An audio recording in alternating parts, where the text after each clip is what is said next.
जब दो कॉइल्स को एक दूसरे के आसपास के रीजन में रखा जाता है और एक कॉइल में करंट अगर चेंज होती है तो उससे फ्लक्स चेंज होगा और उस फ्लक्स का कुछ पार्ट सेकेंड कॉइल के साथ एसोसिएटेड होगा या लिंक्ड होगा।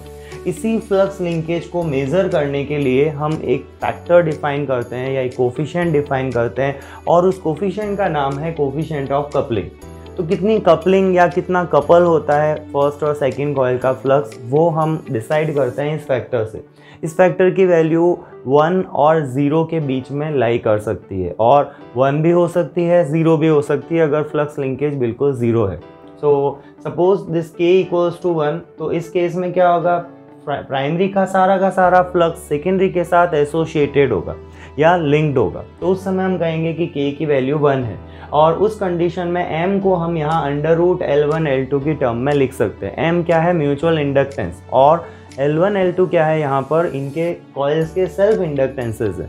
सो इन दिस सिचुएशन अगर सपोज करो कि आपने दो कॉइल्स जो प्राइमरी और सेकेंडरी है उसको हमने इस तरह से वाइंडिंग की है, जैसे इस तरह की वाइंडिंग जनरली ट्रांसफार्मर में कोर टाइप ट्रांसफार्मर के केस में की जाती है और ऐसी वाइंडिंग हम शेल टाइप ट्रांसफार्मर में करते हैं। सो अगर हम कोर टाइप ट्रांसफार्मर की बात करें तो इसके लिए कपलिंग कोफिशिएंट की वैल्यू 0 और 1 के इन बिटवीन होगी।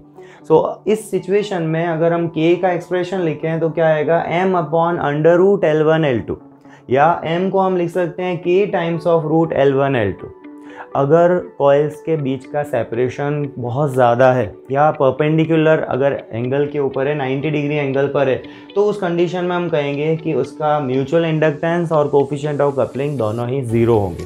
तो जब k की वैल्यू 0 कर दी जाएगी तो m की वैल्यू भी क्या आ जाएगी, 0 आ जाएगी, क्योंकि L1 L2 तो यहाँ पर नॉन ज़ीरो है।